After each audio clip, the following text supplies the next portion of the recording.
Lebih seram dari ketemu pocong. Kisah mengerikan relawan di Pulau Lombok. Setelah azan Isya, lagi kita briefing di Kota Mataram, kita lagi evaluasi gitu kan nih, besok pergerakannya kayak gimana dan program kerjanya sampai mana. Tiba-tiba bang, lampu mati jebret. Teriakan tuh, tolong, astagfirullahaladzim, ya Allah. Dan bener, gempa susulan sekitar 7,0 skala Richter. Gede banget itu. Nah, saat itu bertanya-tanya, kemudian muncullah obrolan bahwasanya jangan keluar malam-malam kalau dusun sini. Loh, kenapa emang Pak? Dah, pokoknya jangan keluar malam-malam. Halo Sobun, Assalamualaikum. Balik lagi dengan saya, CEO Jalan Buntu. Saya mau tanya nih, kalian pernah berada di lokasi bencana alam nggak? Karena di video kali ini kita sudah kedatangan seorang narasumber yang akan bercerita tentang pengalamannya pada saat dia menjadi relawan di sebuah bencana alam, tepatnya di Pulau Lombok. Dan langsung aja kita gas kenalan. Bang Umang. Siap. Makasih nih udah datang. Suatu kehormatan buat Jalan Buntu bisa didatengin sama Bang Umang. Saya juga terima kasih banyak nih Bang, ya kan, udah diberi kesempatan buat datang ke sini. Kesempatannya di sini banyak. Nanti mau datang lagi juga sih. Oh ya, salah juga ya. Oke. Dari mana Bang tadi? Dari rumah apa? Dari studio apa dari mana? Tadi lagi syuting. Tiba-tiba admin ente Bang, langsung ditarik, masih baru syuting nih. Mantap. Ditinggal. Admin kita cekatan. Iya, ayo Bang, berangkat. Buset, gue bentar dulu ya kan. Langsung diajak sini loh. Tapi it's okay. Makasih banget nih udah datang. Sama-sama lo Bang. Kita pesen minum dulu ya. Boleh. Oh, Mbak, ada minum? Ada dong. Oh, keren. Mbak, yang ini bukan? Oh. Yang tadi narik, yang ini bukan? Ini nih, iya. Wow, daftar. Nih kita punya menu sajen Jalan Buntu. Mau minum apa? Sajen, teh susuk, janda kembang, udah biasa. Kopi hitam nyipelet. Kalau saya air putih aja. Air putih. Makasih Mbak. Bang Umang. Siap. Tadi kan saya dikasih tahu sedikit nih, ternyata ini cerita tentang bencana alam ya? Betul lah Bang.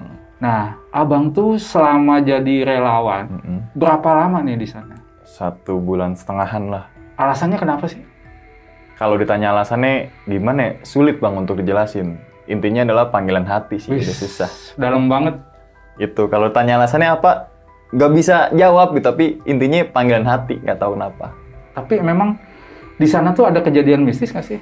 Kejadian mistis ada.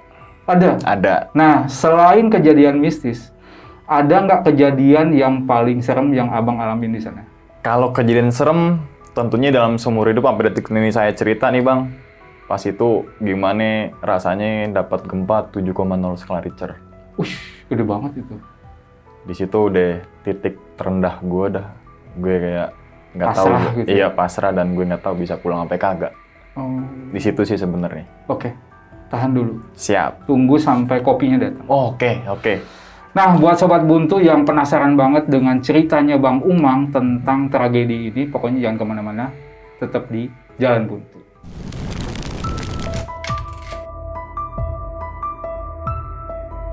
Selamat datang di channel Jalan Buntu, yang akan menemani malam kalian.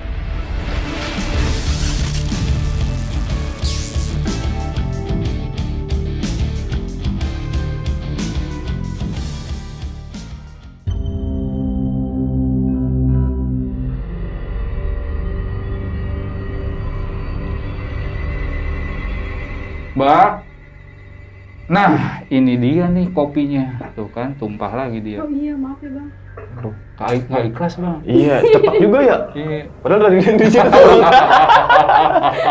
Wah, kopi Hitam nyipelet. Boleh seruput dulu kan? Silahkan kan. Nikmati. Bunyi pasti. Nah kan. Gacor dah kalau kasih kopi nih. Udah dah. Oke Bang. Nih penasaran, emang awal mulanya bisa sampai ke bencana alam ini jadi relawan tuh seperti apa sih? Oke, jadi sebelum kita ceritain selama jadi relawan nih Bang, di gempa Lombok gitu kan ya.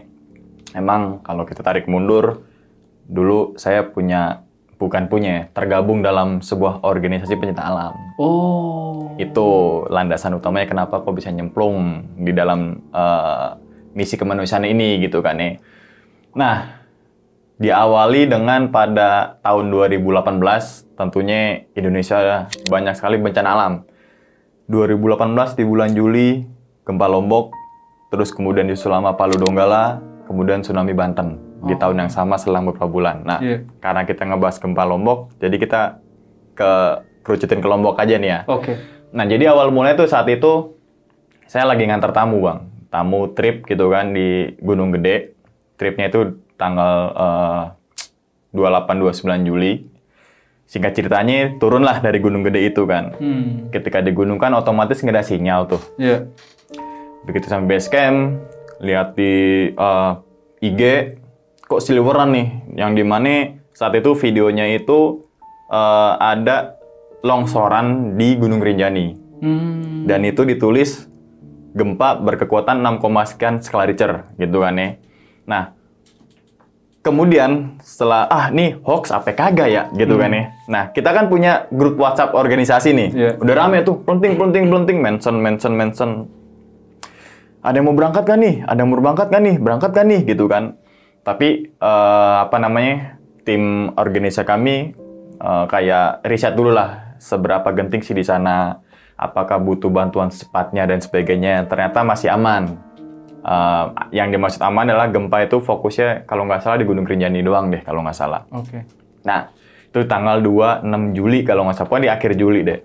Kemudian selang 1 minggu nih Bang, saya tuh nganter tamu lagi nih di Gunung Gede. Hampir setiap minggu lah kita alhamdulillah dapat tamu gitu. Singkat cerita turun gunung, buka lagi IG. Ada lagi nih Bang gempa susulan. 7,0 skala Richter. Ada yang bilang 7,0, ada yang bilang 6,9. Nah, di situ baru tuh geger tuh dunia media sosial tuh. Ada yang tertimpa, mohon maaf, bangunan, ada yang dinyatakan meninggal, ada yang lain sebagainya. Udah chaos lah kalau saya lihat di media sosial ya. Terus kemudian saya langsung lihat nih di grup WhatsApp. Bener tuh, ayo kirim bantuan, kirim relawan ke sana, kirim dan sebagainya. Dengan spontanitas nih ya. Bang, saya mau berangkat ke sana. Di grup organisasi itu tuh. Tanpa pikir panjang, turun dari Gunung Gede itu malam, hari Minggu, nyampe di rumah Senin dini hari. Seninnya saya langsung berangkat ke Bandara Halim Kusuma, Perdana Halim Kusuma gitu kan ya. Di situ udah banyak tuh Bang, relawan-relawan yang nunggu kloteran berangkat tuh. Bang, dari mana Bang? Bang, dari mana Bang? Dari mana Bang? Gitu kan. Nah, karena mungkin ketidaktahuan gue harus gimana dulu saat itu ya kan. Prosesnya kayak gimana dan sebagainya. Pokoknya yang intinya gue berangkat dulu deh. Yang penting gue nyampe Lombok dulu dan gue harus berbuat yang di sana apa yang bisa gue bisa gitu kan. Apa yang bisa gue bantu gitu kan. Ternyata situ 2 hari apa 3 hari kita nunggu keberangkatan. Banyak beberapa relawan yang belum berangkat. Kita kan kalau nggak salah tuh ada pesawat Hercules gitu kan ya. Nah, setelah 2 hari nginep di situ gitu kan ya, nunggu kloteran berangkat gitu kan. Alhasil dari pihak bandara atau TNI itu ngumumin lah bahwasannya yang dibutuhkan itu yang diberangkatkan prioritas adalah dokter atau tenaga medis. Lah kita bukan tenaga medis kan gitu kan ya. Alhasil nunggu 2 hari 3 hari sana. Ditelepon lah sama senior. Bang, di mana, Bang? Jadi berangkat gak? Jadi, Bang, nih di Halim, tapi untuk pemberangkatan, untuk tenaga medis dulu, relawan yang ini nanti, gitu kan nih. Alhasil langsung, ya udah, kita kumpul di sekre. Kumpul sekre tuh, jebret, ya kan. Perundingan, Bang, situ di sekre. Lo mau berangkat, Bang? Berangkat, Bang. Gue udah bawa tas ransel yang turun gunung, cuma beberapa baju kotor doang yang gue buang tuh. Yang bukan gue keluarin, gitu kan. Untuk tenda logistik dan sebagainya masih ada. Nah, alhasil kita remukan persekian jam kita harus mutusin sebuah keputusan. Karena ini harus gerak cepat, jangan pikir-pikir nanti gitu kan ya. Nah, karena kendala di maskapai untuk ke sana, karena Hercules kan tenaga medis duluan. Alhasil dari organisasi kami ini untuk patungan Abang. Kita nggak usah ngandelin pesawat Hercules deh. Itu kapan kita berangkat gitu kan ya. Kita bayar aja pakai pesawat komersil. Alhasil langsung dipesan tiket, jebret. Nah, Tapi nggak langsung besok berangkat, Bang, karena ada beberapa prosedur di organisasi yang harus dipenuhi dulu gitu kan, surat menyurat dan sebagainya. Singkat ceritanya, semua prosedur itu kita udah buat, dari surat tugas, dari perizinan, dan lain sebagainya, hari Minggu nih. Berarti di tanggal 12 Agustus tuh, masih inget banget. Di hari Minggu, dini hari, kita perlepasan di sebuah sekret gitu kan ya, diantarlah ke Bandara Halim, pemberangkatan pagi. Nah, nggak tahu kenapa ya, sebelumnya kan saya pernah ke Lombok tuh Bang, ya kan. Ketika mau berangkat ke sebuah tempat wisata, apalagi Lombok kan pasti senang banget ya. Sampai bandara, wih, nanti gue ngeliat ini nih, pemandangan Lombok, pemandangan sebagainya. Entah kenapa pas diantar ke pintu masuk Bandara Halim itu, gue pengen nangis, gue pengen sedih, tapi nggak bisa keluar air mata. Gimana sih? Gue ninggalin keluarga gue, ya kan? Gue ninggalin ya tadi job desk kayak nganter tamu. Tapi ada yang lebih butuh nih, saudara-saudara kita nih di Lombok gitu kan ya. Ya udahlah, akhirnya foto dan sebagainya, saya terbang lah. Kemudian lewat salah satu maskapai gitu kan ya. Penerbangan selama 2 jam berasa kayak lama. Biasanya 2 jam tuh tidur bentar udah enak. Udah langsung tiba-tiba dapat announce gitu kan nih, mau sampai gitu kan nih. Kok lama banget ya gitu kan nih. Gak tau kenapa kayak merinding, gemeteran dan sebagainya gitu kan nih. Masalahnya kan di berita itu setelah dari tanggal 26 sampai 12 Agustus itu gempa susulan masih ada. Terus-terusan masih ada gitu loh. Nggak cuma sekali, terus udah. Terus-terusan gitu kan ya. Kemudian ada tuh di pesawat itu ada pemberitahuan lah. Sebentar lagi Anda akan sampai di Bandara Lombok International Airport gitu kan ya. Lemas lagi kaki gua. Ya Allah, gue kenapa ya gitu kan ya. Landing tuh pesawat. Brak. Gue jujur demi Allah dah gak bisa ngapa-ngapain gue Bang. Ini gue bener ya di lokasi bencana ya. Sama kayak tadi abang pertanyaan tuh. Gue ngapain kesini? Gue punya tanggung jawab loh di rumah. Alhasil udah gue lihat Allah, gue mau ngebantu saudara-saudara gue gitu kan ya. Turunan dari pesawat, masuk ke bagasi tuh ya. Ketika keluar banyak tuh relawan-relawan yang entah itu nungguin temennya, entah itu yang nungguin kargo pengiriman dan sebagainya. Kalau kita keluar dari bandara, seakan-akan nggak kenapa-napa Bang situasinya. Masih banyak mobil. Yang bedain cuma ada beberapa titik yang relawan-relawan itu yang bawa koper gede-gede, bantuan. Itu doang pandangan itu selama keluar dari bandara itu gitu kan ya. Nyampe bandara, kontak lah ke tim siaga bencana di Jakarta. Relawan satu udah nyampe di Bandara Lombok dan saya kasih tahu bahwasanya gue ke situ sendirian Bang. Gue nggak sama teman organisasi gue nggak sama punya kenalan, nggak kenal sama sekali. Yang penting udahlah. Nah, setelah nyampe Lombok, gue kasih nomornya. Bang, nanti lo nginduk di posko ini ya. Oke. Setelah itu, kita bergegas lah ke salah satu kampus di Mataram. Di situ ada salah satu kampus yang titik poin ketika para mahasiswa dan lain sebagainya itu untuk daftar administrasi lah, dari mana mau ke posko mana, daerah mana. Nyampe lah kalau nggak salah di kampus mana itu lupa, di Mataram. Saya kasih tuh surat tugas yang gue bikin kan. Ini saya apa gue sih, gue aja. Bebas. Gue aja. Saya mau gue gitu. Nah, begitu gue taruh surat tugas itu, loh, abang sendirian Bang dari Jakarta? Iya. Maksudnya dari organisasi ini sendirian? Iya, sendirian. Yaudah Bang, tunggu Bangnya di sini. Baru bercampur tuh sama relawan-relawan lain itu. Nah, ini belum gue ceritain bahwasanya perjalanan dari bandara menuju ke kampus tersebut sekitar 1 jam perjalanan mah aman-aman aja Bang.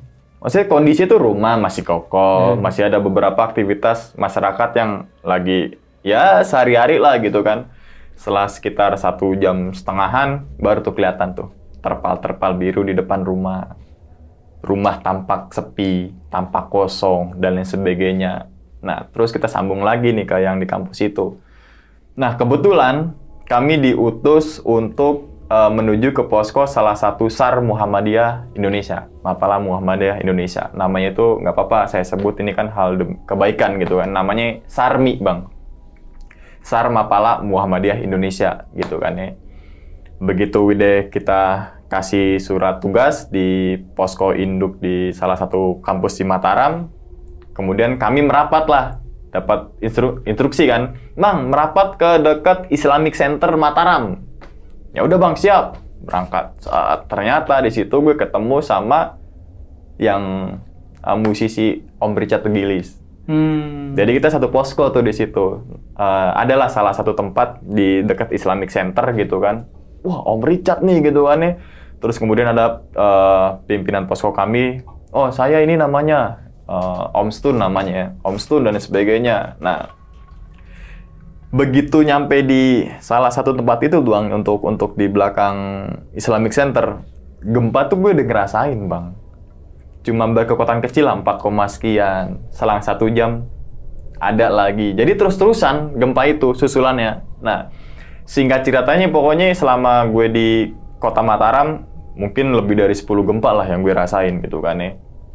Besoknya saya asesmen di Lombok Timur, KLU namanya, Kabupaten Lombok Utara. Emang titik gempa ini ternyata di Lombok Utara. Jadi banyak kerusakan itu di Lombok Utara. Entah itu bangunan yang rusak, entah itu korban jiwa, entah itu pengungsi gitu kan ya. Nah, setelah itu kami dijemput tuh sama tim SARMI untuk menuju namanya itu Dusun Bulan Semu. Masih ingat banget, Dusun Bulan Semu. Dan ternyata tim relawan kami atau SARMI itu adalah relawan yang pertama kali masuk ke Dusun Bulan Semu. Jadi sebelum relawan SARMI belum masuk ke situ, belum ada bantuan yang menyentuh. Gitu, makanya kita tagline-nya garis terdepan atau garda terdepan. Jadi emang kita nyarinya emang tempat-tempat lokasi yang memang belum dapat bantuan. Oke. Begitu sampai di Dusun Bulan Semu, sangat nyentuh hati sih, Bang. Yang dimana bangunan hampir rata rata sama tanah, anak-anak kecil mohon maaf nggak pakai alas kaki, muka yang kena debu, kena keringet gimana sih, gitu kan ya. Terus kemudian ketika kita datang tuh, pas itu gue kan masih rambut gondrong tuh ya kan. Kakak dari mana kak? Kakak dari mana kak? Oh kakak dari Jakarta. Kakak ngapain kesini? Anak kecil bilang kakak ngapain kesini? Gimana coba? Udahlah, gue nggak mau ngungkit kejadian itu kan, maksudnya mau nolong enggak lah gitu kan, karena psikologi anak kan harus kita ini kan. Dan kebetulan gue diutus ke situ untuk trauma healing, Bang, trauma healing anak-anak. Jadi kebanyakan tuh gue di anak-anak. Nah, begitu sampai sana, gak tau kenapa ya, kayak gue punya adik banyak, ya kayak gitu. Jadi gue lagi duduk aja, ada yang pangku lah, ada yang mainin rambut gue lah, ada yang ngajak main lah. Jadi gue digelendotin sama anak-anak tuh. Nah, di situ gue mikir, nih kalau misalkan keluarga gue yang kena musibah, gimana? Kayak gini kali ya, gitu kan ya. Nah, setelah main sama anak-anak itu, kita bukan evaluasi ya, tapi besok kita mau pergerakan kayak gimana. Dan kebetulan kita punya program kerja tuh selama di situ, jadi nggak cuma antar barang, udah lepas. Banyakan kan yang belum tahu relawan kan, oh cuma drop logistik, angkat, drop logistik, gitu kan ya. Karena kita tagline garda terdepan, jadi apa yang dibutuhin masyarakat, kita harus respon. Dan yang belum dibutuhin masyarakat, kita harus cepat mungkin, gitu. Kita, ada beberapa program kerja. Yang pertama itu sekolah darurat, kemudian pipanisasi atau air bersih, logistik apalagi gitu kan ya. Dan ada yang satu bikin gue tersentuh hati gue. Kakak bawa ke sini bawa apa? Aku bosan dengan mie instan. Waduh. Tuh, anak kecil bisa ngomong kayak gitu. Aku bosan sama mie instan, Kak. Mie yang diseduh gitu, pagi mie goreng, siang mie rebus, malam mie rebus. Nah, dari sini kan, oh iya, ketika ada sebuah bencana, ternyata ada masalah baru loh sebenarnya. Ya kan? Apalagi di posko kami tuh banyak tuh botol-botol yang air mineral. Oh, ternyata bisa jadi ada masalah baru untuk lingkungan gitu kan ya. Ternyata kita punya program juga namanya daur ulang sampah gitu kan ya. Nah, singkat cerita, dusun Bulan Semu itu udah banyak masuk relawan, Bang. Relawan udah numpuk, kita harus pindah haluan yang belum tersentuh dengan relawan nih. Oke. Atau yang belum tersentuh sama bantuan. Saat itu gue dapat kabar tim meluncur ya ke KLU, Kabupaten Lombok Utara, di Kecamatan Gangga. Desanya Desa Rempek, dusunnya Dusun Kuripan. Nah, jadi lokasi Bulan Semu sama Dusun Kuripan ini lumayan jauh, Bang. Nah, dan letak Dusun Kuripan ini bisa dibayangin desa yang tertinggi di Kecamatan Gangga, akses masuk susah, jalan masih bebatuan, dan ternyata belum tersentuh sama listrik, belum tersentuh sama air bersih selama kejadian gempa bumi itu. Begitu sampai bener, Bang, beda banget. Beda banget tuh dalam artian dari segi bangunannya masih pakai kayu tuh, gitu kan ya. Ada beberapa bangunan yang memang udah semi permanen dan sebagainya. Dan lokasi Dusun Kuripan ini digambarinnya rumah, kebun kopi, rumah, kebun kopi, lagi rumah. Nah, di situ ada 4 RT. RT 1, RT 2, RT 3, RT 4. Nah, di RT 4 ini jadi kayak naik gitu, Bang. Yang gue bikin takjubnya itu adalah di RT 4 ini kebanyakan penganutnya Buddha. Tapi dia tuh walaupun beda agama tetap rukun gitu loh, tetap gotong royong gitu kan ya. Nah, begitu kita sampai di Dusun Kuripan, kita langsung asesmen berapa jumlah kakak, berapa lansia, dan yang terpenting berapa janda. Jadi itu hiburan kita, Bang. Hiburan tim SAR juga jangan sampai disar nih gitu ya kan. Kita harus pikiran nih, Bang, janda berapa, Bang? Gitu kan. Jangan gitu maksudnya gitu kan. Ternyata beberapa kakak gitu. Nah, posko kami itu di rumahnya Pak Kadus. Rumahnya Pak Kadus ini dari kayu. Depannya itu kayak sebuah pelataran kayu, belakangnya itu kayak kamar cuma 2 kamar dan dapur itu di luar. Nah, disitulah kita bikin posko, kita nin banner gitu kan ya. Dan kita tidurnya bukan di dalam rumah si Pak Kadus, tapi di terasnya. Dan kenapa kita memilih rumah Pak Kadus ini? Pertama, memang biar kalau ada info-info kan dari kepala dusun langsung kan. Terus kemudian yang kedua, ini rumah dari kayu. Otomatis lebih safety buat kita ketika terjadi gempa. Beda lagi kalau rumah yang tembok gitu kan ya. Nah, kita ngobrol sama Kadus. Pak Kadus, selama di tanggal 26 Juli sampai akhirnya tanggal 5 Agustus, ada bantuan yang masuk nggak? Belum ada, Mas. Yang bener gitu kan ya. Bener, dan ternyata bener. Pertama itu terpal itu mungkin mohon maaf ya, terpal bekas yang bukan terpal baru, dan kalau misalkan hujan nggak tahu kayak gimana tuh pengungsi. Listrik kalau malam bener-bener mohon maaf kayak desa mati. Terus kemudian air, ya air bersih emang setelah kita nyampe situ berarti kan sekitar 10 hari setelah kejadian belum ada listrik masuk tuh. Tapi ada dia terdekat sih sama sungai besar, sekitar 2 kilo dulu tapi jalannya. Kan lumayan untuk MCK dan sebagainya gitu kan ya. Nah, langsung lah kita gerak cepet nih, jangan nunggu A, B, C, D, E, kata pimpinan posko kami tuh. Ya udah, gue ditugasin untuk bikin sekolah darurat. Ada TK, ada SD, ada SMP. Kita beri nama, atau kami beri nama, namanya Sekolah Mentari Bangsa. Itu, sampai detik ini gue masih ingat banget Mentari Bangsa. Nah, antusias dari anak-anak ini gimana ya, Bang ya? Ketika ada sebuah bencana, tapi rasa semangat dia untuk belajar tuh, bukan main. Beda sama Jakarta ketika ada libur, wah seneng gue, nggak sekolah gue. Tapi itu bener-bener antusiasnya tuh tinggi banget. Langsung lah kita umumin bahwasanya besok kita mulai belajar mengajar. Kita mulai dari jam 8 pagi. Tahu gak, Bang? anak-anak itu nyampe depan posko kami jam berapa? 6:30. Wih. Kita tuh masih tidur. Nah, dan ternyata 6:30 tuh, mohon maaf ya, belum ada yang mandi, Bang.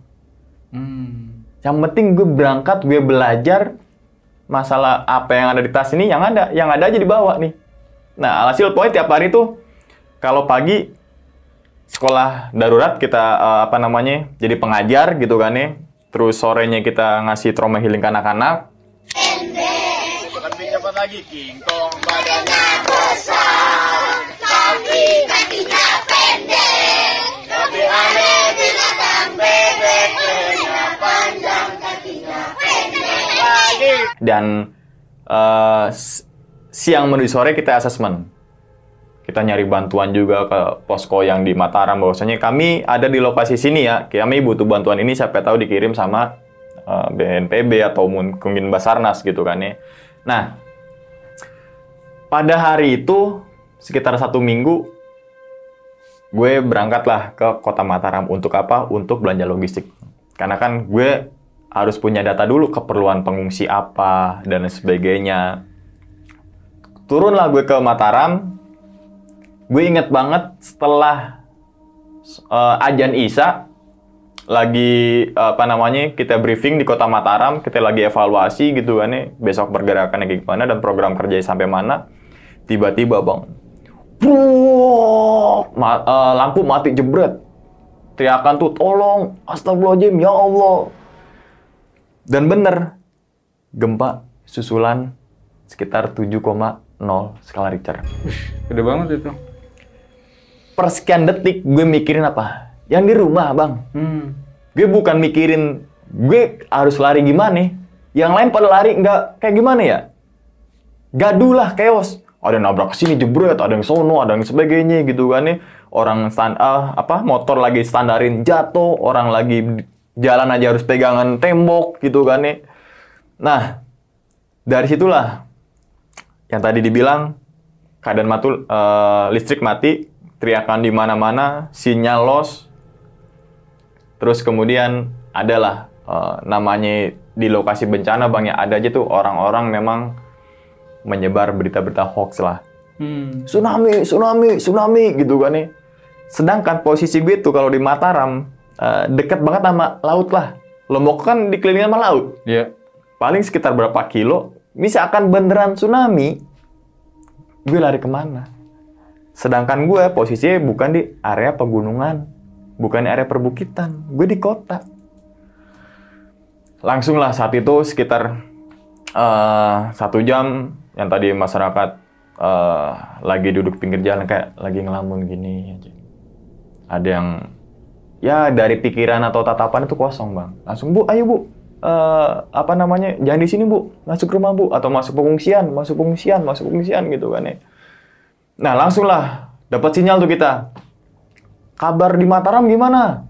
Aman gitu kan ya. Ada beberapa rumah yang memang yang tadinya kokoh udah rata dengan tanah dan sebagainya gitu kan ya. Nah, pas paginya nih Bang, kita kan lewatin bibir sungai, laut. Yang tadinya pas berangkat itu kondisi bangunannya masih berdiri, ini udah rata sama tanah. Yang tadi masjid Kubanya masih utuh, udah ambruk. Dan yang tadinya jumlah tenda di pinggir jalan itu ya nggak terlalu padat lah. Jadi pada numpuk situ. Bayangin Bang, 400.000 orang mengungsi. Kalau kita jalan malam naik motor, itu kayak kita ngelewatin sebuah desa mati. Nggak ada kehidupan. Rumah kosong, rumah kebuka, dan lain sebagainya. Nah, barulah kita balik lagi ke Dusun Kuripan nih. Setelah kita belanja logistik, kita bawa pick up, drop logistik, dan sebagainya. Ada salah satu rumor yang mungkin orang Lombok juga tahu, bahwasanya di setiap rumah ada telapak tangan. Di setiap rumah? Di setiap rumah. Hampir semua rumah yang udah kena dampak itu ya, ada ceplakan tangan. Orang mana yang ketika berpikir logis bahwasanya ini adalah ceplakan tangan orang? Pertama, kondisinya kan lagi bencana. Biasanya kan orang Indonesia mengkaitkan sebuah tanda itu tanda apa ya? Wah, jangan-jangan gara-gara ini bencana ini datang, gitu kan ya. Dan itu ceplak tangan orang. Gue langsung berpikir logika tuh. Masa sih ini ceplakan gaib? Masa sih dan lain sebagainya. Tapi kok ketika gue berpikir logika, masa sih setiap rumah ada ceplakan tangan? Sedangkan itu nggak bekas kebanjiran. Mungkin kalau kebanjiran kan ketika keluar rumah, megang tembok, ya kan? Ini kan enggak. Nah, nanti terjawab nih ketika di akhir cerita. Ceplakan tangan itu apa gitu kan ya. Nah, seperti biasa, pagi ngajar, siang itu kita program pipanisasi. Karena kan sumber air kan bener kata Iwan Fals tuh, sumber air merupakan sumber kehidupan. Mata air itu adalah merupakan sumber kehidupan. Yang dimana semoga dengan kita menyambung pipa ini, ya berkah kita disitulah untuk masyarakat gitu kan ya. Dan ketika pipa air itu kita sambung, kita bisa mengairi 4 dusun di bawahnya. Karena kan tadi dusun Kuripan bukan dusun yang paling tinggi gitu kan ya. Nah, sepanjang kita pipa itu bawa pipa, bayangin bang, bawa pipa kita jalan aja, jalan trek lurus saya udah capek kan. Kita naik turun bukit. Nah, yang tadi bener tuh, sumber mata air misalnya sebelah kiri bukit nih. Dan itu tertimbun sama longsoran. Kita gimana caranya bikin sumber mata air baru? Kita cari sebuah sumber mata air baru, kita tampung pakai terpal, kemudian kita di terpal itu kasih lubang untuk pipa. Nih kan, terus sekitar 300 pipa dan sebagainya, alhamdulillah tuh akhirnya bisa ngalir. Tapi ketika nyampe dusun itu kecil, karena kan ya debit airnya belum tinggi kan gitu kan ya. Nah, gimana ya gambarinnya? Ketika saat itu, singkat cerita malam nih bang, malam kita biasa sambil bakar hasil bumi kayak singkong, ubi, dan sebagainya. Kita ngobrol sama para tokoh masyarakat di situ. Bahwasanya ini dulu pernah gempa juga, tapi di tahun 1970 sekian.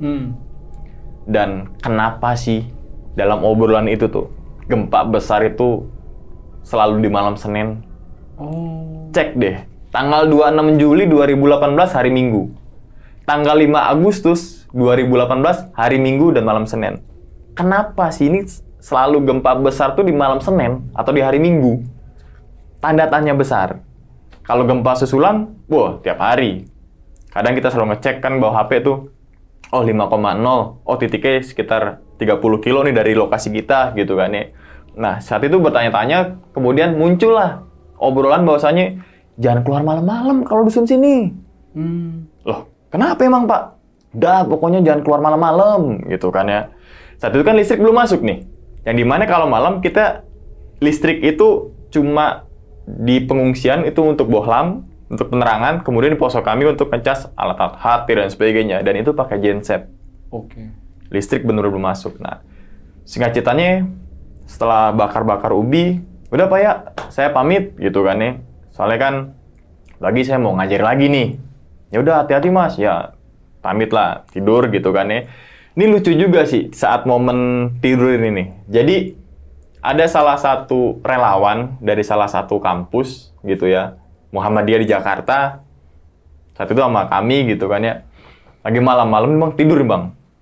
Jadi lokasi bisa gambarin lagi biar lebih spesifik nih, teras. Flashit, tahu flashit kan? Kayak terpal gitu, kita tutup, muter, biar angin tuh nggak masuk gitu kan ya. Dan kita tidur itu di, apa ya, kalau bahasa Jawanya itu kayak dipan tapi dari bambu. Apa ya namanya, meja lah, tapi dari bambu, kita tidur di situ tuh. Pas lagi tidur, sekitar jam 12 kan tuh ya. Krek. Lama-lama kan kencang tuh, ternyata kan gempa. Nah, temen gua langsung lari nih bang, keluar posko. Brot, bu, gempa bu. Langsung.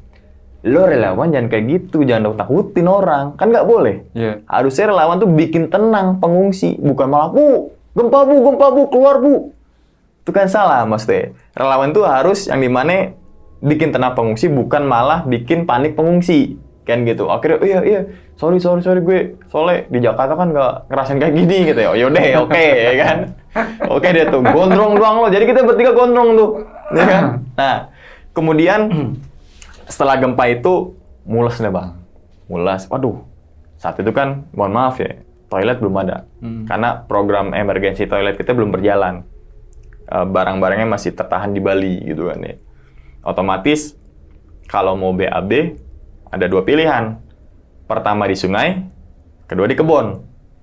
Kalau di sungai kondisi malam hari dengan waktu tempuh 2 kilo nggak mungkin. Sendirian. Alhasil di belakang rumah Pak Kadus ini kebun kopi luas, banyak pohon-pohon kopi, alternatif di situ. Kenapa beraniin diri di kebun? Karena di gunung kan memang begitu, ya kan? Yang penting bawa senter, bawa botol mineral gitu kan ya, bisa nih. Kalau udahlah, bre, gue berak dulu ya. Ini gara-gara ubi bakar kayaknya nih, gitu kan ya. Yaudah mang, ya mang, sebelah kiri aja mang, jangan jauh-jauh. Iya. Keluar dia tuh dari posko itu, lewatin tenda pengungsi dulu sebelah kanan. Pengungsi gue lihat pada tidur lagi. Kalau ada satu yang belum tidur, gue ajak buat nemenin karena creepy juga tuh. Gitu kan ya. Nah, udah tuh, jalan. Enggak, nemenin apa nyebokin? Nemenin. Oke. Akhirnya gue jalan tuh kan, jalan. Nah, posisi kalau di ladang kopi ini kan bang banyak daun-daun kering kan. Jadi kalau kita jalan tuh serak. Nah, kalau makin ke sana kan otomatis nggak ada cahaya nih. Cahaya dari belakang, dari tenda pengungsi, ya kan. Gue jalan yang pokoknya mana ya? Oh sini nih. Jadi gue mapping dulu tuh. Gue jongkok. Oh masih kelihatan tuh tenda pengungsi. Sini aja gitu kan. Maksud gue, walaupun gue jauh sama tenda pengungsi, setidaknya gue tahu nih itu tenda pengungsi. Belakang gue nggak tahu apaan. Yang pasti pohon-pohon kopi. Berak nih, ya kan. Saat. Udah ngerokok sambil. Wajib ngerokok bang. Kebiasaan nggak hilang. Kebiasaan nggak hilang. Tetap gue gali dulu bang. Gue gali kan bawa skop tuh. Yang gue bilang kan alat-alat gunung masih di ransel nih. Jadi skop gue gali, ngerokok sambil mikirin tuh. Nih mules gara-gara apa ya? Oh ubi bakar kali nih. Kan kalau ubi bakar yang belum matang kan bisa jadi pemicu kan. Pas gue lagi ngerokok ya kan. Terus bilang kan, gue keinget tuh, jangan keluar malam-malam kalau di sini. Merinding tuh gue tuh. Wah, ya kan ternyata bener. Rasa mules itu nggak bisa ditahan bang. Kalah sama rasa ketakutan itu, kalah sama rasa mules, ya kan. Udah tuh, berak. Nah, serk dari belakang. Wah anjing. Ini kali ya yang dimaksud sama si bapak-bapak itu tuh. Aman. Rokok lagi kan. Serk. Lama-lama tuh kayak bung, langsung. Sumpah wallahi gue langsung lari ke tenda pengungsi bang. Wah, tetap gue ini dulu. Tapi gue belum cebok bang. Hah? Belum cebok. Karena kan yang penting lari tuh. Botol air tuh ketinggalan. Kan gue panik bang. Dulu gue takutan kan. Gue dulu orang yang takutan. Nah, pas nyampe gue pengen cerita ke siapa nih. Pada tidur nih. Yang di relawan, yang di posko udah pada tidur. Pengungsi udah pada tidur. Kalau gue teriak di dekat pos pengungsi, kelar lah. Lo kenapa? Gue tahan aja kan. Alhasil di bawah meja itu tuh. Bale ya? Bale yang dari bambu tuh. Barulah gue nunduk. Oke. Belum cebok, tisu basah kan. Tisu basah. Sat, ya kan. Gini, lipat, ya kan. Nah, udah deh tuh. Pokoknya ada kejadian lucu plus seram. Tapi gue tanda tanya besar, itu apa?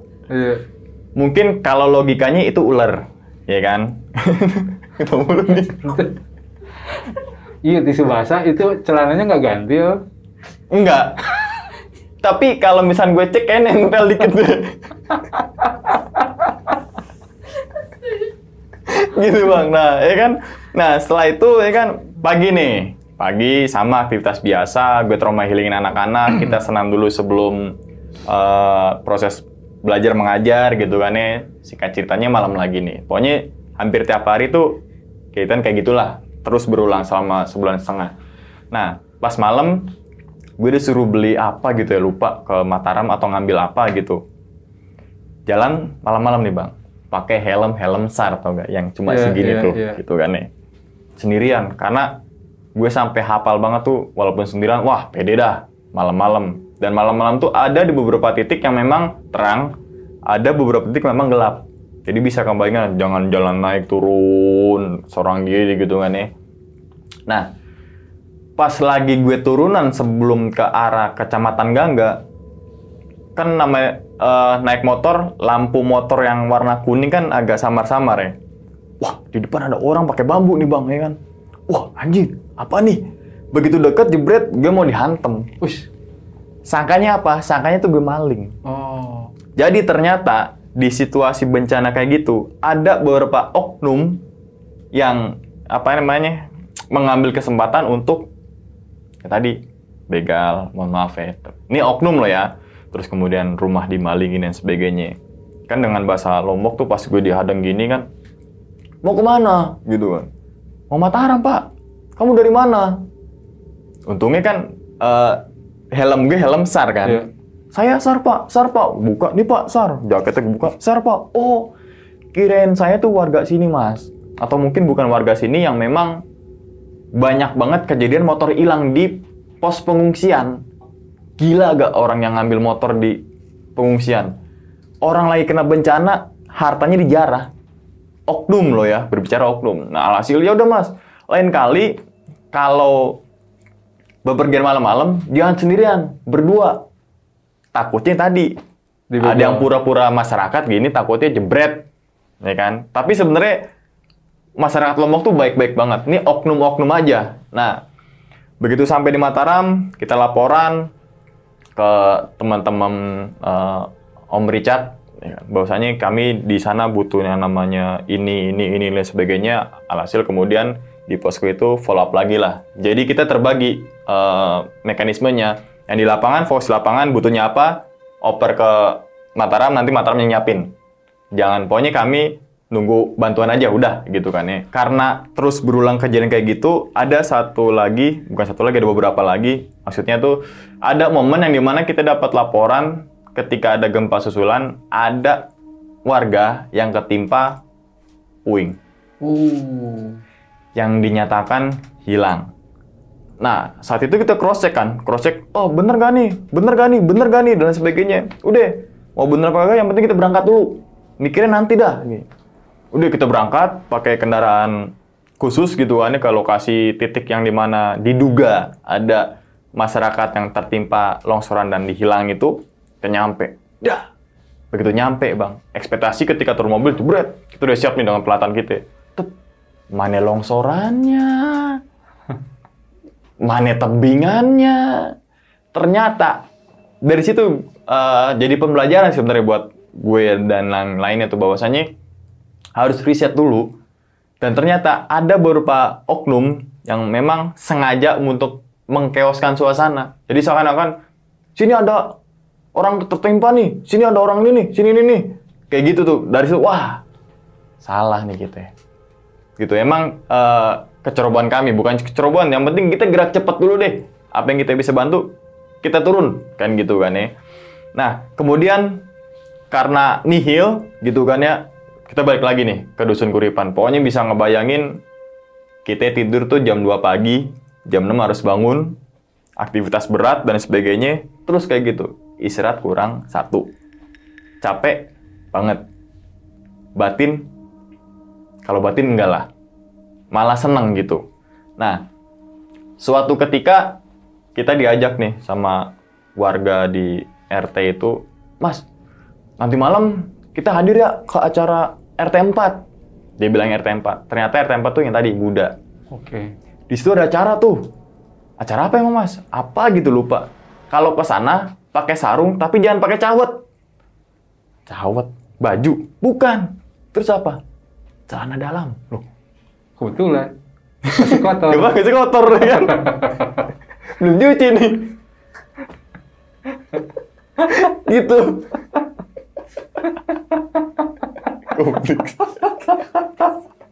Kompleks.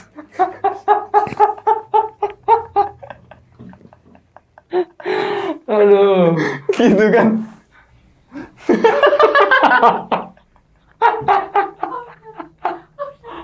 Kebetulan. Ya, lanjut.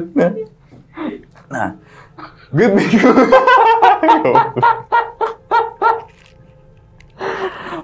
Aduh. Tapi btw bawa stok banyak dong. Iya, stok Oke. banyak. 5 sih.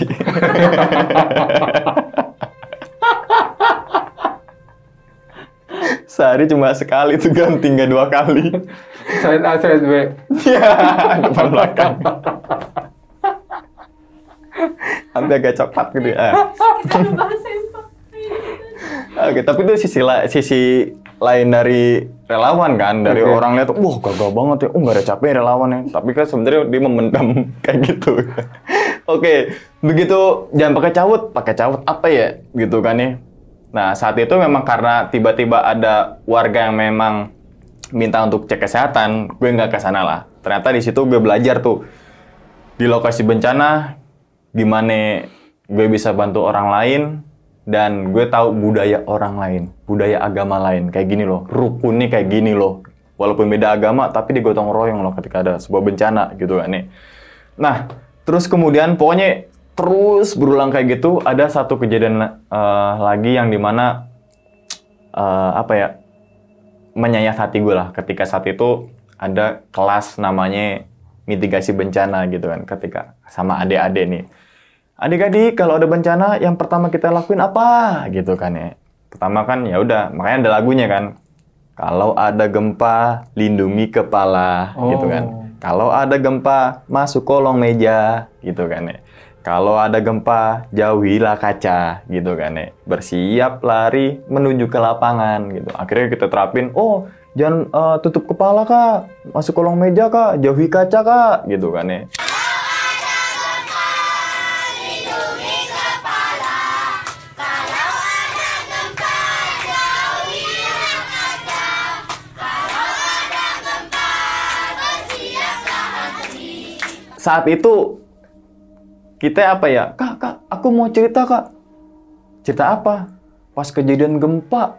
Nah, gue kan sebenarnya nggak mau untuk ngulas kayak gitu kan traumatik anak-anak kan. Iya. Tapi dia cerita, langsung gue tanya begini. Adik, kamu pas gempa, kamu lari kemana? Aku ke masjid, Kak. Anak kecil ketika dengar suara brrr, dia nggak tahu itu gempa, dia nggak tahu itu longsor, dia nggak tahu apa, lari ke masjid. Kamu lari ke masjid buat apa? Kan di rumah Allah. Saya minta lindungan sama Allah. Alhamdulillah nggak apa-apa, walaupun pelapon-pelapon masjid pada jatuh-jatuhan. Gimana kalau denger kayak gitu? Masya Allah banget, Bang. Sumpah. Alhasil gue nggak mau lebih dalam lagi, takutnya psikis anak ini kayak gimana.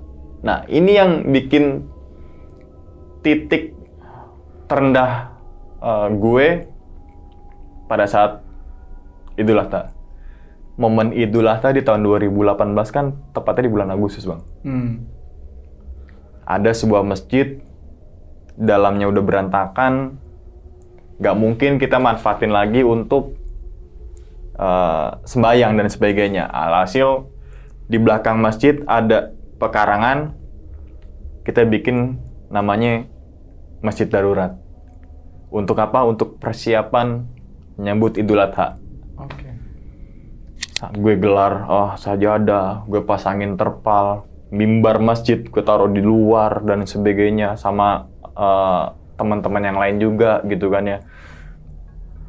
Ketika saat itu momen takbiran, malam takbiran, gue nangis sejadi-jadinya. Gue nggak tahu kenapa. Gue baru kali itu dengerin suara takbiran di lokasi bencana. Gue langsung mikir, apalagi kalau gue sholat Idul Adha ya. Pecah nih tangisan gue nih.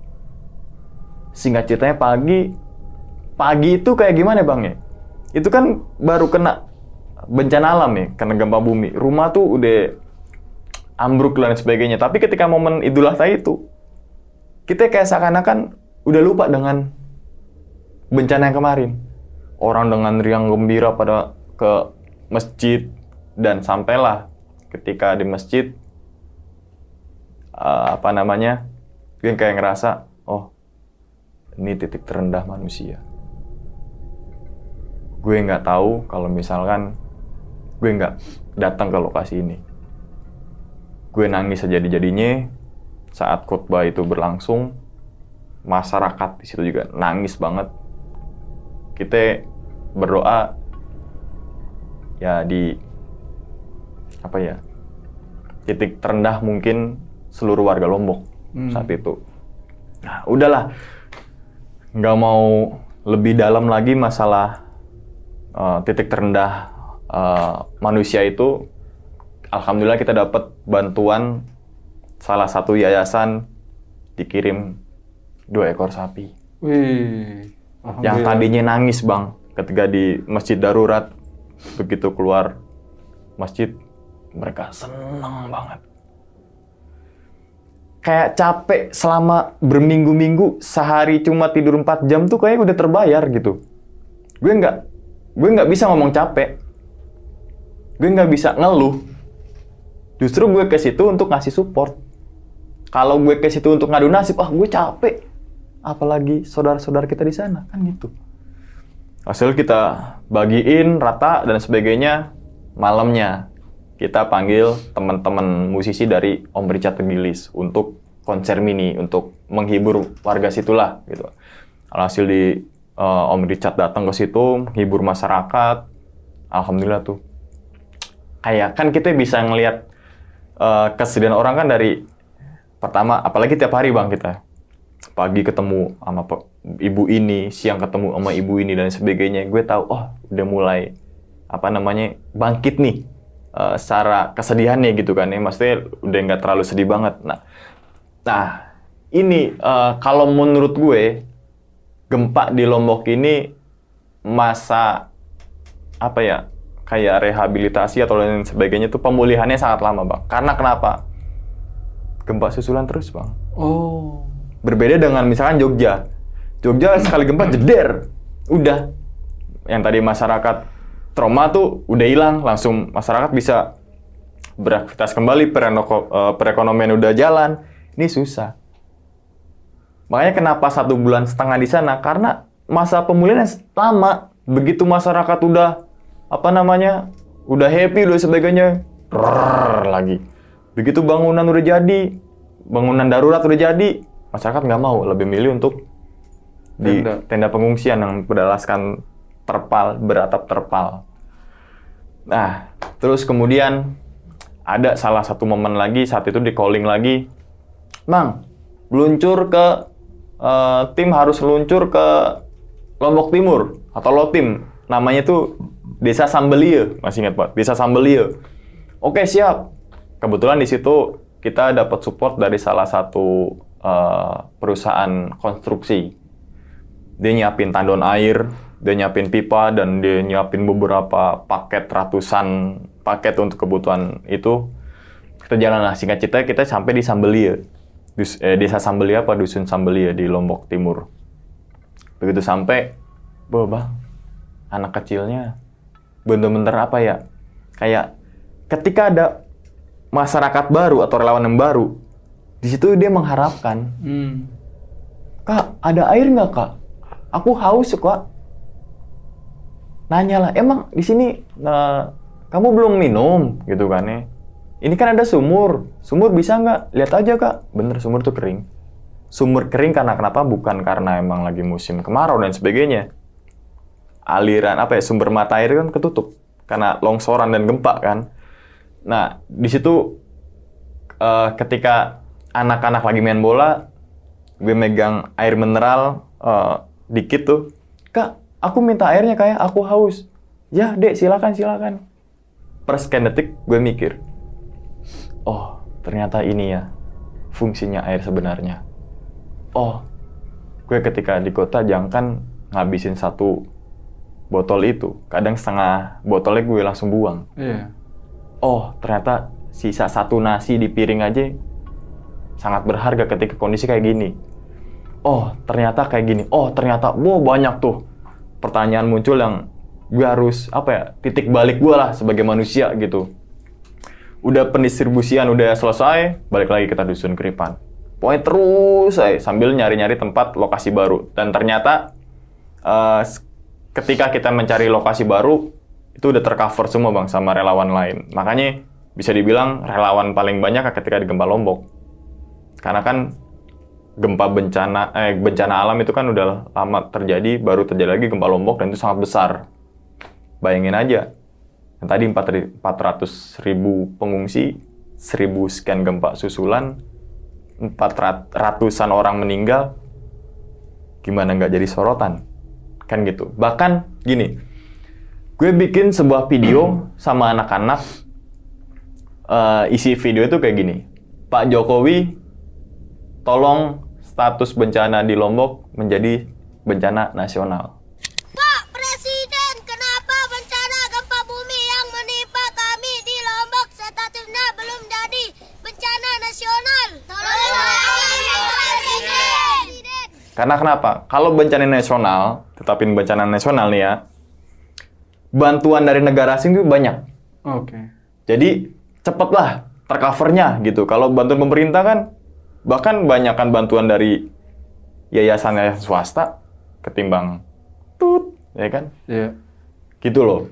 Nah, terus kemudian Bang, gini loh, yang uniknya, mungkin teman-teman semua yang masyarakat Lombok dan mungkin ada relawan yang pernah ke sana, Lombok itu kan yang tadi dibilang diiterin sama laut. Ketika kita ngeliat laut yang sangat indah Lombok, pasti orang kan berfoto, ya kan? Tapi saat itu nggak ada pikiran sama sekali untuk foto di pinggir laut. Tapi ternyata ada beberapa oknum relawan yang dijadikan bencana alam itu jadi ajang wisata bencana. Oh. Dia embel-embelnya relawan, nyampe Lombok, dia malah jalan-jalan. Dan itu sangat banyak. Nah, terus kemudian Bang, yang masalah telapak tangan, ya kan? Masalah telapak tangan itu sama. Pas pertama gue bilang kan, ini manusia orang-orang iseng aja, gitu. Tapi masa semua rumah ada telapak tangan? Ternyata polisi langsung tindak tegas Bang. TNI langsung nyelidikin itu. Dia menyimpulkan bahwasanya itu adalah oknum yang iseng. Dia tahu kenapa? Karena kan ada sidik jari tuh. Sidik jari, terus kemudian mungkin diolah secara forensik dan sebagainya. Dan itu sidik jari tuh orangnya itu aja. Jadi kayak sekelompok orang.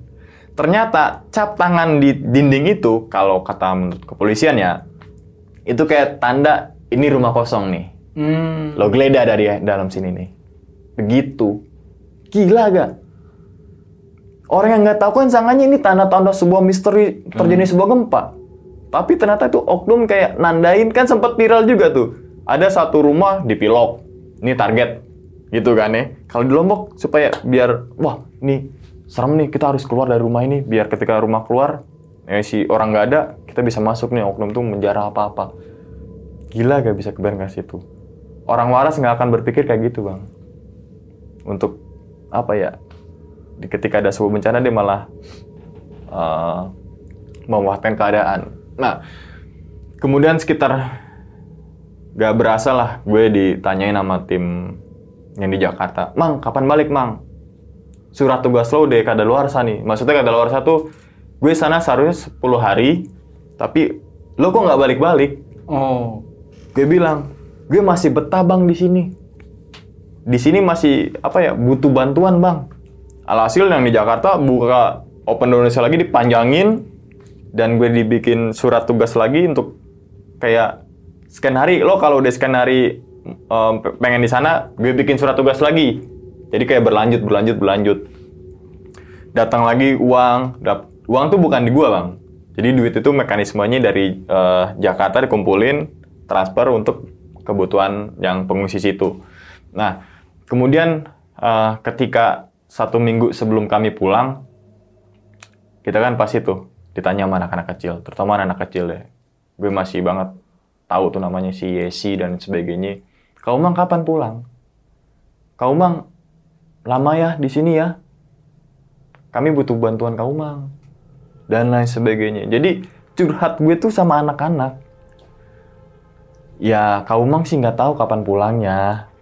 Kalau Kau Mang masih betah sini dan belum ada kepentingan di Jakarta, Kau Mang masih sini sampai ya adik-adik butuhin Kau Mang gitu kan. Tapi kan kita harus ngelepas masyarakat ini ketergantungan terhadap relawan. Jadi yuk masyarakat jangan cuma tenda pengungsian dan tidak ada beraktivitas gitu kan ya. Jadi kita supaya masyarakat itu mandiri. Kasih tahu penyuluhan, ini bisa untuk berkebun lagi, ini sudah aman situasinya, ini lain sebagainya. Nanti untuk masalah sekolah darurat, para pemuda-pemuda situlah untuk yang ngajarin gitu kan. Kan bukan nggak selamanya temennya relawan terus. Kalau ditemenin relawan terus malah ada ketergantungan gitu kan ya.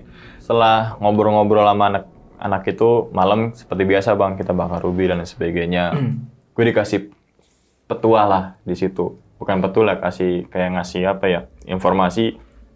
Kalau mau ngambil coklat itu kan banyak pohon kopi, pohon coklat. Kalau mau nyobain coklat, ambil aja. Walaupun itu nggak tahu punya lahannya siapa. Tapi ketika kita makan, coklatnya itu atau kulit coklatnya taruh di bawah pohon. Gue bilang, kok taruh di bawah pohon? Karena kalau, apa ya, yang pemilik lahan ini misalkan ngambil, terus kemudian, kok coklatnya hilang nih? Di bawahnya ada apa namanya, bekas buah coklatnya. Oh, berarti orang yang memang lagi kelaparan, dan lain sebagainya. Jadi kayak gitu. Oh, harus ternyata kan adat istiadat itu, cakep banget ya, maksudnya adab dan sebagainya. Kita boleh ngambil nih misalkan, Bu, minta ya, padahal kita nggak tahu nih, yang punya siapa, orangnya nggak ada. Kita makan di bawah pohon itu, biji-biji coklat taruh situ. Nanti yang punya lahannya, oh, orang yang lagi kelaparan. Kalau kita ngambil, terus sambil jalan, buang, itu sama aja kayak kita kayak binatang. Kita kayak monyet. Gitu loh. Dari situ baru, oh kayak gini ya. Kemudian banyak banget lah kejadian-kejadian yang ada lucunya, ada harunya, dan ada kata-kata yang bahasa Lombok dan sebagainya kayak seke gitu. Seke itu kan satu. Terus, Mas Umang, udah nyampah belum? Hah? Nyampah? Belum, baru bangun tidur. Belum nyampah. Nyampah. Enggak, kan ada tong sampah. Nyampah tuh sarapan, Mas. Oh, sarapan. Setelah itu, Bang, gue gue pamit lah sama Pak Kadus, gue pamit sama anak-anak itu, dan gue masih ada fotonya, surat dari anak-anak itu, bahwasanya merasa kehilangan relawan. Bisa gue bacain juga suratnya, nanti bisa ditampilin. Oke. Bahwasanya di sini, Aina Ramadhani, kelas 5. Sekolahanku bernama Mentari Bangsa. Kami sekolah darurat. Sekolah kami terletak di Desa Rempek, Kecamatan Gangga, Kabupaten Lombok Utara. Aku bahagia bisa diajar oleh Kak Umang, Kak Rengga, Kak Rizky, dan Kak Ocha. Kakak-kakak yang ngajar kami ada dari Solo dan sebagainya. Tapi kakak-kakak mau pulang habis bulan Agustus ini. Dan kami sangat berterima kasih sama kakak-kakak semua. Kami sayang tim SAR semuanya. Tim SAR sangat baik sama kami. Semoga kebaikan tim SAR dibalas sama Allah. Nanti gue kirim bukti. Ada beberapa foto-foto dari... Nah, gue gimana ya Bang ya? Oh, seharusnya gini ya manusia ya. Harus gotong royong. Saling bantu satu sama lain. Jangan ada yang namanya penyakit hati dan sebagainya. Ketika gue pulang dari situ, Bang, yang kita datang itu sebagai orang baru, pulang seperti keluarga baru, Bang. Kita dibawain pisang, pisang gede banget. Pisang raja, kasih 3 gituan tuh. Kasih biji kopi, kasih coklat, dan sebagainya. Udah, Bu. Soalnya kan bagasi kan lumayan nih, gitu kan, kalau misalnya dibawa balik. Alhasil, wah, dadah, nangis kita berpelukan kayak FTV gitu kan. Kita nangis semuanya, Bang. Yang tadi gue kan bayanginnya Bang, gondrong, Bang. Iya. Kemeja udah dekil lah, jarang dipakai gitu kan ya, jarang dicuci. Wah, celana kayak pantau. Dadah. Gimana? Nah, dari situlah kita punya tagline, Bang. Bahwasanya untuk para relawan dari SARMI ini, kita jarang bertemu lagi di lokasi bencana. Itulah ritual kehidupan kami. Itu tagline kita. Nah, ketika pulang ke Jakarta, kita membuat laporan LPJ ini selang 2 minggu Palu Donggala. Di situ gue nggak ke sana, gue ditugasin jadi ketua siaga bencana Jakarta untuk di Palu Donggala. Yang lainnya junior-junior kami gitu kan ke sana, balik dari Palu Donggala, LPJ udah selesai, kejadian lagi lah di tsunami Banten. Jadi selama 6 bulan terakhir tuh Indonesia benar-benar dilanda bencana alam yang sangat luar biasa, Bang. Gitu sih, Bang. Oke, minum dulu, Bang. Siap. Sekalian mau tanya nih. Siap. Kan tadi dibilangnya di bulan Agustus ya. Pasti bertepatan dengan Hari Kemerdekaan nih. Ya. Ada nggak sih upacara bendera itu? Oh, ada, Bang. Jadi kita kan datang tanggal 12 Agustus. Kemudian kan otomatis ketemu tanggal 17 Agustus. 1 hari sebelum 17 Agustus, kita ngelatih tuh. Yang dimana Karang Taruna, ini loh cara pengibaran bendera. Siapa yang jadi pemimpin upacara. Siapa yang namanya bacain Pancasila. Siapa pengibar bendera. Biasanya kalau kita lihat di TV-TV, petugas upacara tuh rapi. Pakai apalah, peci, sepatu, dan sebagainya. Ini apa yang dipakai, itulah kostum yang terbaik. Oke. Jadi, kita bikin tuh namanya tiang bendera dan sebagainya. Disitulah, apapun keadaan kita harus semangat mengibarkan bendera putih di HUT RI ke berapa ya, nggak tahu ya. 2018 ke berapa ya? Nggak apa-apa, nanti dilihat. Iya. Gitu, Bang. Tapi. Ada. Dan kita bikin lomba kok.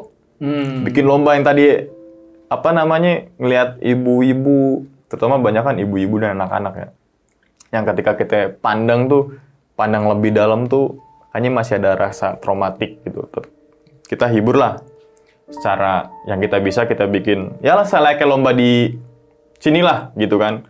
Ada masukin kelereng, ada masukin pinang ke botol. Oh, salah ya. Panjat pinang maksudnya. Masukin pensil ke botol dan sebagainya. Predikat 1, 2, 3. Happy semua. Itu hadiahnya dari mana tuh lomba-lomba? Hadiahnya dari ada yang mensuplai itu. Oh. Gitu. Terus terima kasih juga nih sama IDEP Bali, Indonesia Foundation Bali, yang mana kami diberi bantuan sekitar 15 truk logistik. Satu paket itu sekitar 1 juta lah. 1 juta lebih malah. Jadi satu ember gede, situ ada sendal, ada logistik, ada keperluan yang lain-lain dan sebagainya. Tuh, thank you banget sih IDEP Bali. Oke. Nah, yang saya tahu kan Lombok itu kan daerah wisata ya.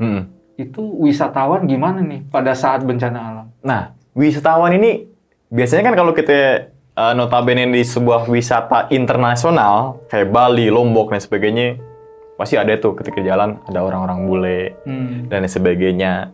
Nah, ini menurut ada guide di Gili Trawangan, ketika gempa 7,0 itu, bayangin pulau kecil di Gili Trawangan yang menjadi destinasi utama para wisatawan asing ke situ, itu pada lari semua, Bang, ke atas bukit.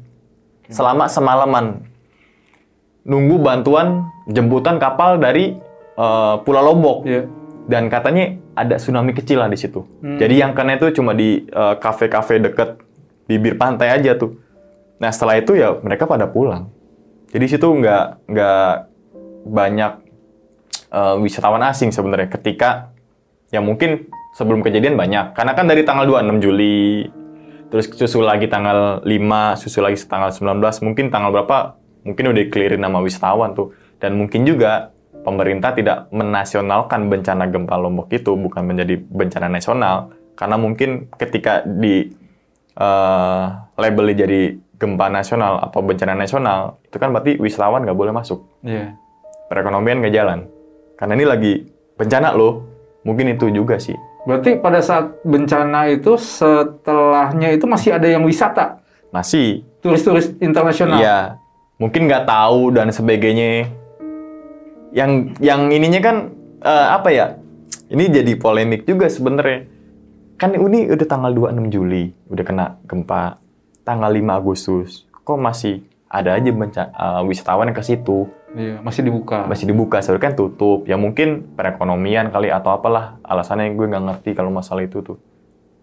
Gitu. Jadi, pada saat bencana itu, yang sibuk-sibuk, wisata yang bencana.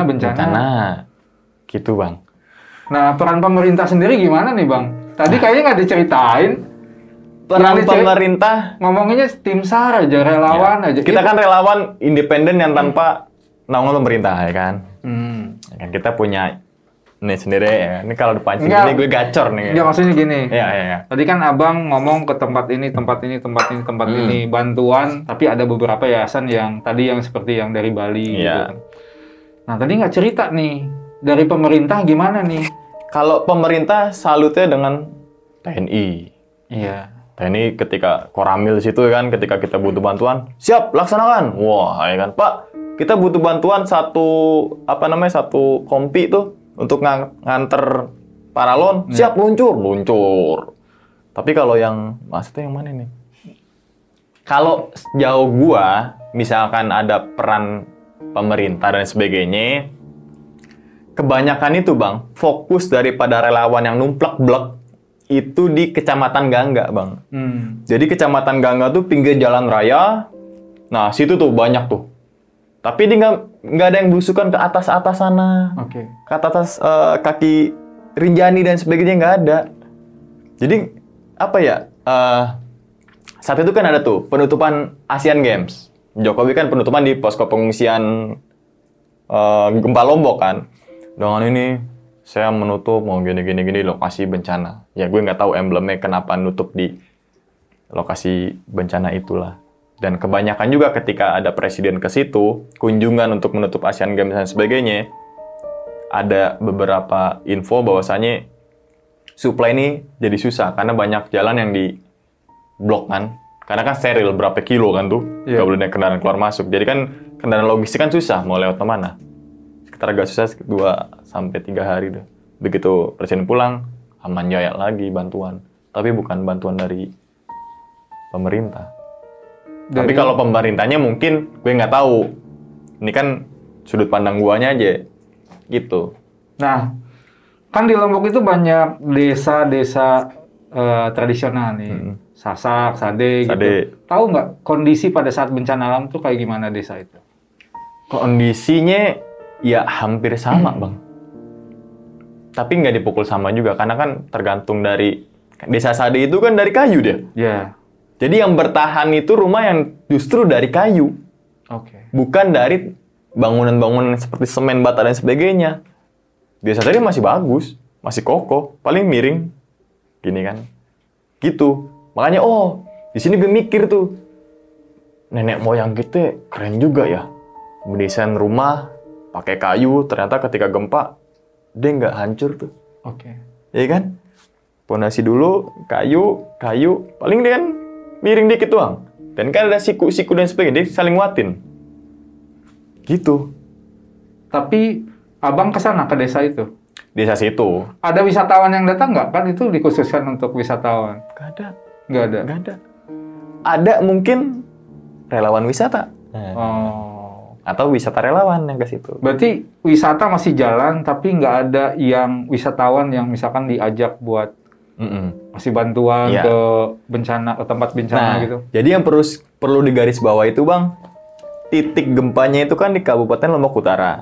Jadi kebanyakan dampaknya itu kan di Kabupaten Lombok Utara. Sedangkan Pulau Lombok itu kan begini ya, ini titik gempa, banyakan yang kena dampak besar itu sebelah Lombok Utara. Untuk wisata di Lombok Timur, sebagian kena, sebagian enggak. Untuk Lombok Tengah dan sebagainya, sebagian kena, sebagian enggak. Gitu. Terutama di bandara pun nggak kena dampaknya. Gitu. Dan gue asumsi gue, kenapa ada gempa-gempa susulan? Jadi kayak seakan-akan, ini Pulau Lombok nih. Gempa sebelah sini. Dar. Dar. Terus gempa gede kayak aftershock gitu. Dug. Baru deg di diam itu. Asumsi gue sebagai bukan pengamat meteorologi dah. Makanya gempa, bayanginnya bang 1000 sekian gempa susulan gimana. Jadi kalau ada gempa yang di Jakarta cuma deg. Gue nggak update Instagram. Karena kan mantan 7 skala Richter. Nggak mau. Enggak itu kalau bercanda relawan tuh. Gempa Jakarta 7,0 nih. Gitu kan nggak panik gue nih, cak gitu. Gitu omongan. Bukan tuh kayak gayaan sebenarnya enggak. Kebanggaan tapi. Iya, secara kebanggaan juga. nurani kan. Iya, itu. Bang, tadi kan ngomongin anak-anak ya. Itu gimana nih cara menghilangkan atau mengatasi trauma healing buat anak-anak nih? Dari timnya Oke. relawan seperti abang nih. Dari kami nih ya, Iya. bukan memukul rata gitu kan, tapi kita tuh kayak ngajak main gitu bang. Ngajak main tuh kita kasih kesibukan ke anak-anak supaya dia lupa nih dengan kejadian kemarin. Kita ngasih kayak nyanyi-nyanyian, kayak misalkan King Kong badannya besar gitu kan, bikin sebuah lingkaran nih sebelum masuk ini gitu kan ya. Jadi kita dipaksa untuk jadi anak kecil. Kita dipaksa untuk menghibur anak-anak yang tadi misalkan ketika di kota nih kita diem. Di sana nggak bisa diem gitu ya. Nggak boleh. Gitu. Nah, dan efeknya adalah ya anak-anak tuh kalau dari tingkah lakunya, kan kita bisa lihat tingkah laku orang itu apakah dia masih kayak rasa traumatik dan lain sebagainya gitu kan, dari tingkah laku aja, dari pandangan dan lain sebagainya. Ini gue bukan pakar itu ya, tapi menurut gue kan pasti ada ya bang, ketika teman kita punya pikiran ini aja kan, oh, lesu banget lo, ada kenapa sih gitu kan, lo make pikiran lo ya gitu kan, fever turun lo ya gitu kan. Kan gitu kan, diem, fever turun nih ulang. Nah jadi kayak gitu, tapi dan itu nggak cuma cukup sehari, 2 hari, enggak. Makanya kita kan sebulan setengah terus diajarin, dibikin happy lah untuk rasa psikisnya dia, biar hilang dengan trauma-trauma gitu. Oke, nah sekarang kalau untuk yang dewasa nih, kan nggak cuma anak kecil dong yang trauma, kayak ibu-ibu kan banyak juga yang overthinking kan. Iya. Gimana cara healing dari abang teman-teman semua? Nah, kita kan trauma healingin anak-anak nih. Iya. Percaya nggak percaya bang, orang tuanya ikutan bikin lingkaran. Jadi sama anaknya tuh ketawa lepas, gue kan kalau tinggal laguin kalau kayak gitu ya udah bocor halus lah gue kan. Ketika mergain sebuah adegan apa ya bener totalitas kan ketawa. Jadi trauma healing tuh nggak cukup bikin lingkaran kita nyanyi, enggak. Kita bikin namanya tadi live musik, mini konser, terus kemudian kita nonton bareng pakai layar proyektor kecil tuh gitu kan, nonton sesuai dengan umurnya dan sebagainya. Banyak cara sebenarnya, banyak cara. Sama tadi kan ada lagu-lagu buat anak kecil gitu. Yang nyiptain siapa sih? Abang apa siapa? Enggak apa sih. dadakan? Jadi, ini dulu gue ini bang kerja tuh kalau ada gathering, kan sering tuh kita bikin lingkaran tuh. Ayo berbaris ke belakang, hujan rintik-rintik, gitu kan gini kan. Hujan geledek, nah gitu. Gue kombinasiin, jadi sebenarnya itu profesi gue dulu. Gitu. Jadi ada manfaatnya ya? Iya, tapi kan gue harus tahu nih, ini kebutuhan buat anak-anak nih. Jangan samain dong koyo pijot dan sebagainya, enggak kan? Gitu. Jadi kalau dulu ada gathering-gatheringan tuh di sebuah PT, PT ngadain gathering, gue yang fasilitatornya gitu sebenarnya. Jadi kepake lah ilmu itu, tinggal turunin levelnya aja gitu. Betul. Nah, tadi kan ngambil logistik pakai motor sendiri gitu kan. Emang nggak ada kendaraan lain kah? Sebenarnya bukan Kan itu Lombok itu yang saya tahu jalannya gede-gede, bagus-bagus ya kan.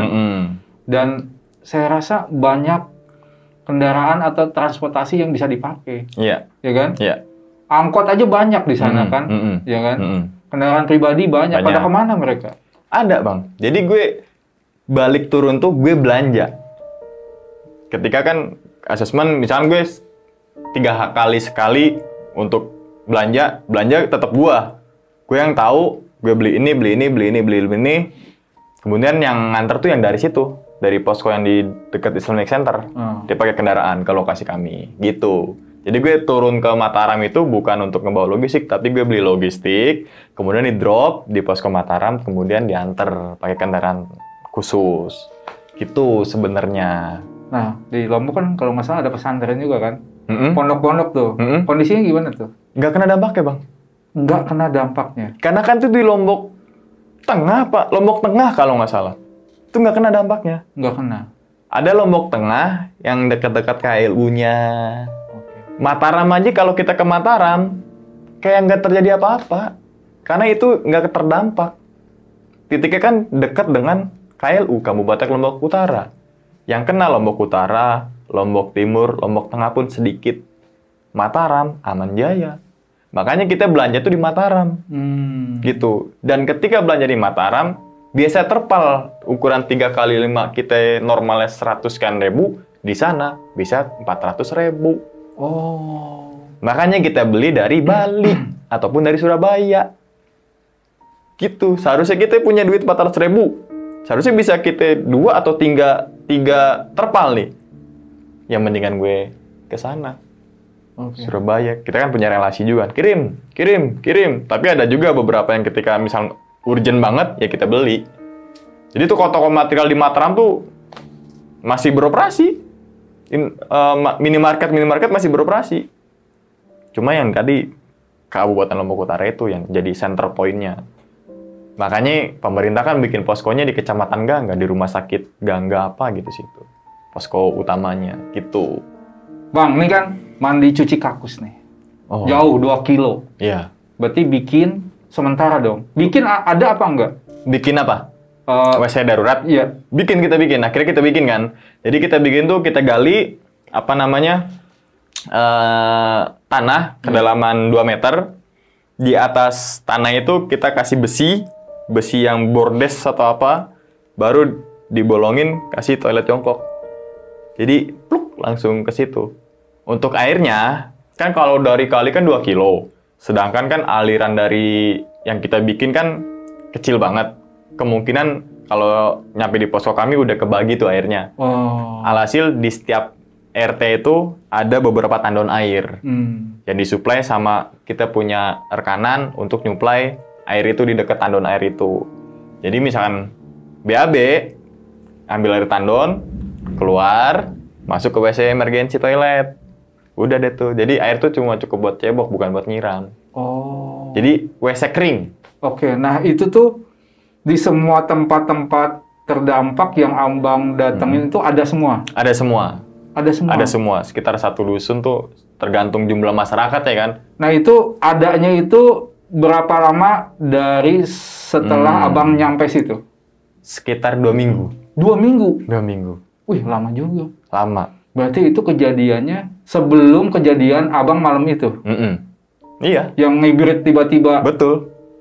Kan itu belum ada WC toilet. Oh. WC toilet, WC darurat. WC toilet gimana? Jadi cuma di sekop aja nggak ditutupin lagi langsung ngibrit? Iya juga ya. Iya juga ya kalau ke... Keinjak orang ya. Oke. Iya juga ya. Bu, mohon maaf ya kalau ada tai saya di situ, mohon kubur. Kayaknya udah kering sih, pas gue balik juga udah kering kali ya. Iya, dan temen yang di itu nggak komen, kok lu bau asem sih gitu. Iya juga ya. Yang di posko ya. Lupa cebok.